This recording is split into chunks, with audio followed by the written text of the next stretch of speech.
Welcome to Psyche Talks. Today we're doing a deep dive into a really fascinating and I think quite influential book, Alice Miller's The Drama of the Gifted Child.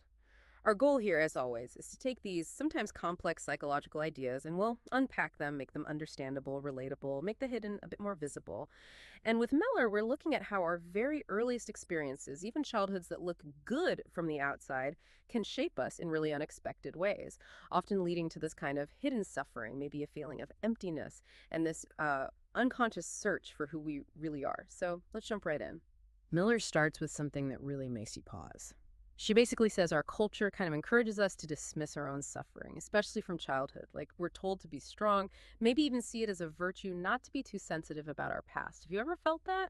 That subtle pressure to just, get over things, particularly if it wasn't some big obvious trauma? It's such a powerful observation to start with, isn't it?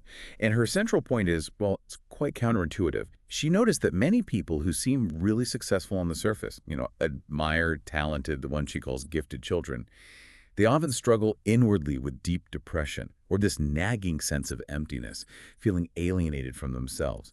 And crucially, she's not usually talking about obvious abuse here. It's often a much more subtle kind of emotional deprivation. That's really striking because gifted child usually makes you think, I don't know, high IQ, prodigy vibes.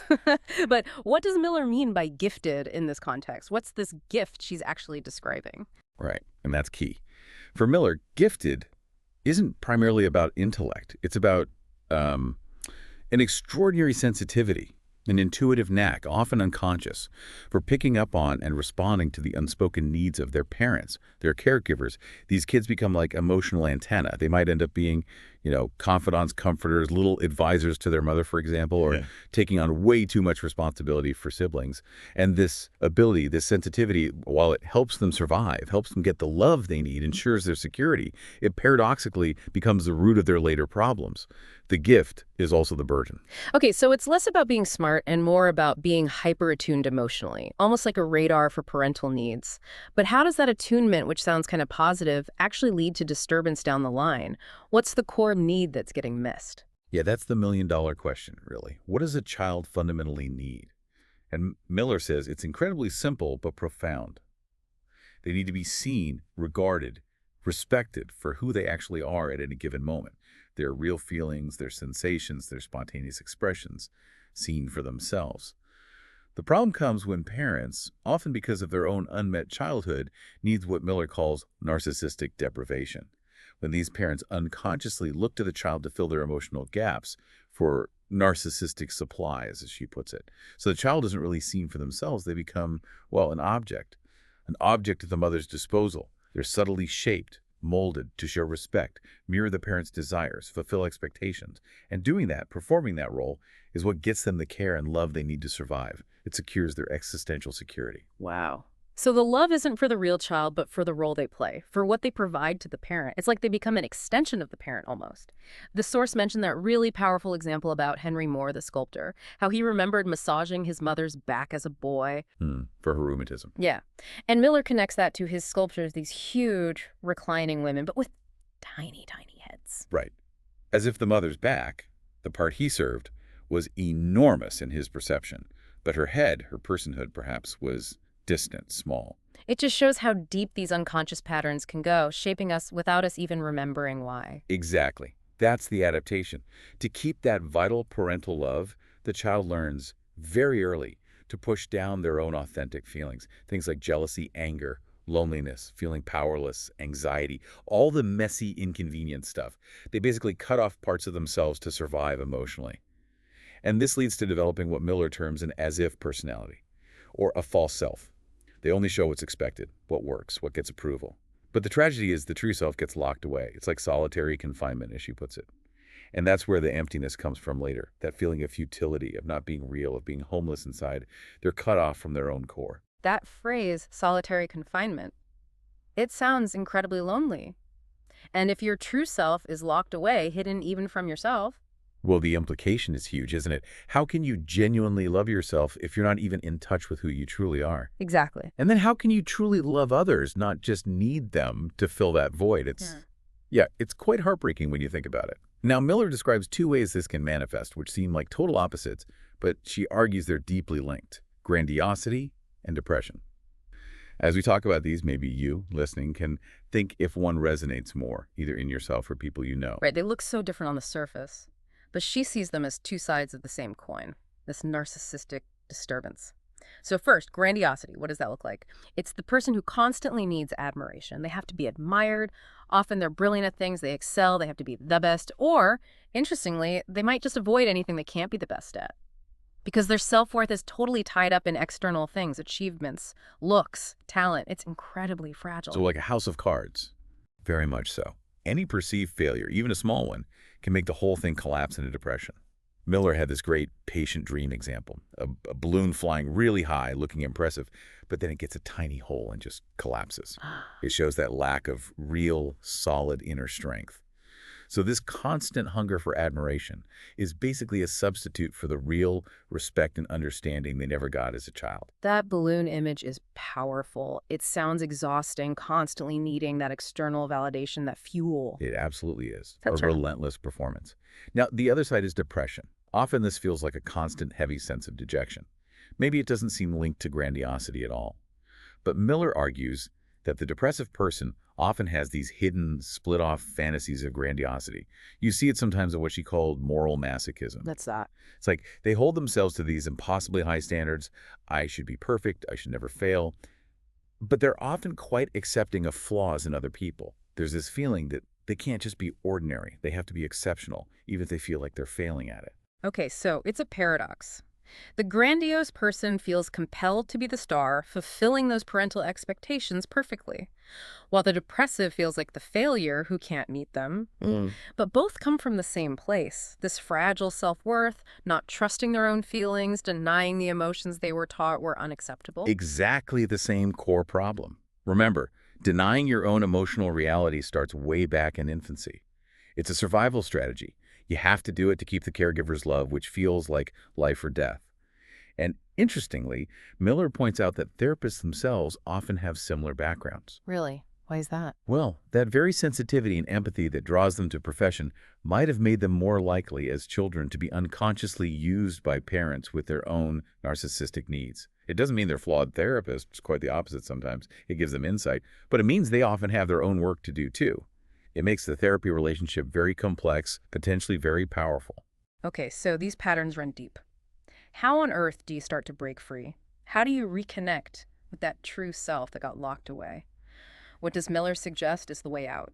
The one enduring weapon, as she puts it. Her answer is so direct, but so challenging. It's the emotional discovery and emotional acceptance of the truth of our childhood, our unique childhood history. And she's very clear.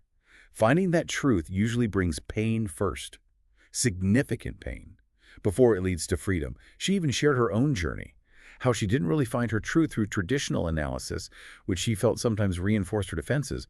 Instead, it was through painting, spontaneously, years later, that she could finally access and face the terror, she called it, related to her mother. Wow. It was about just helping the truth to break through, whatever it took. It shows real courage is needed. That's incredible, a very personal path. But what about therapy? How does that typically unfold in helping someone find this truth? Miller outlines a kind of multi-stage process. It's not always linear, of course, but there are phases. First, there's this initial awareness, just starting to notice how you automatically dismiss or ridicule your own feelings. The therapist here acts like an auxiliary ego, kind of lending their strength to help you acknowledge what you've suppressed for so long. Yeah. And it's often a huge relief, when these feelings are finally seen, named, taken seriously, maybe for the first time ever. That first step sounds huge in itself. What comes next? Next comes what's often the toughest part, the transference neurosis. This is where all those buried childhood feelings start bubbling up and get played out in the relationship with a therapist. Oh, wow. How does that look? Well, the patient might unconsciously set things up to test the therapist, recreating old dynamics, testing fears of rejection, abandonment. They might express rage or make demands or show greed feelings that were absolutely forbidden as a child. Like Miller gives examples. A patient who's always generous, suddenly getting really stingy about a few minutes of session time. Or someone who never asks for anything, getting furious about the therapist's vacation, or jealous of other patients. It's the inner child finally speaking, raw and unfiltered. So the therapy room becomes a safe place to finally feel those bad feelings. Exactly. A place to re-experience and understand them. Which leads to the third stage, painful insight and mourning. Huh. This is the real turning point. It's when you deeply emotionally get it. You realize that the love and admiration you worked so hard for, it wasn't actually for you, not the real you. It was for the performance, the false self. Miller frames it with that devastating question. What if I'd shown you the bad, ugly, angry, jealous parts of me? Would you still have loved me then? Hmm. Does this mean you didn't love me, but only what I pretended to be? That realization brings tremendous grief. Grief for the childhood you never had as your authentic self.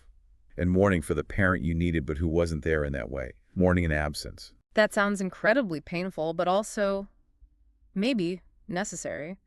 To finally see clearly, it makes me think about that idea of the compulsion to repeat. We usually see it as self-sabotage, right? Yeah. Repeating bad patterns. But Miller sees it differently. Yes, very differently. She reframes it brilliantly. She says the compulsion to repeat isn't just self-destructive, it's the language of a child who has remained dumb. It's the only way the true self knows how to communicate, to bring those buried needs and unremembered situations back into awareness. Like, she uses the example of someone suddenly having an urgent wish for a baby early in therapy. Okay. On the surface, it's a normal desire. But unconsciously, it might be expressing the patient's own unmet childhood needs, like maybe the wish is really for a constantly available mother for themselves, or a chance to have a good symbiosis this time around, or even the hope that having a child will finally make them feel truly alive. It's symbolic communication. That's a completely different way of looking at repeating patterns, not just mistakes, but messages. Messages from the lost self. So, after going through all this, the awareness, the transference, the grief, understanding the repetition, what's the end result? What does healing actually look like? Well, it's definitely not about reaching some state of perpetual happiness or a pain-free paradise. Yeah. That's not realistic. Miller says it's about a return to vitality. She calls it the discovery of home. Finding an inner home that, for these individuals, never really existed before because they were so disconnected from themselves. And vitality means having access to your whole range of feelings, not just the nice ones. It means being able to feel envy, jealousy, anger, disgust, greed, despair, sadness, mourning, alongside joy and love, integrating it all. That integration allows for real autonomy, a genuine connection to yourself, a life that feels like your own. One patient described it beautifully after long therapy. The world hadn't changed, but they had. They said, for the first time, I find life really worth living because I have the feeling that I am really living my own life. It's about that feeling of authentic living. That's a really hopeful note to end on. Not about erasing the past, but about integrating it to finally live your own life fully. This deep dive really shows the power in facing those childhood truths, doesn't it? Accepting our whole emotional reality, even the difficult bits, seems like the path to real freedom. Absolutely. And maybe one final thought to carry forward. This journey isn't just personal. Understanding these dynamics in ourselves actually helps us break wider societal patterns. What Miller called the vicious cycle of contempt, where we unconsciously project our own unacknowledged weaknesses or pain onto others, often leading to judgment or cruelty. By taking our own feelings seriously, by honoring our own history, we become less likely to idealize others or be easily manipulated. And we develop a more genuine capacity for empathy, understanding someone else's suffering without needing to scorn them for it. It starts inside, but it ripples outwards. A powerful reminder of the connection between inner work and how we relate to the world. Thank you for your support and for listening.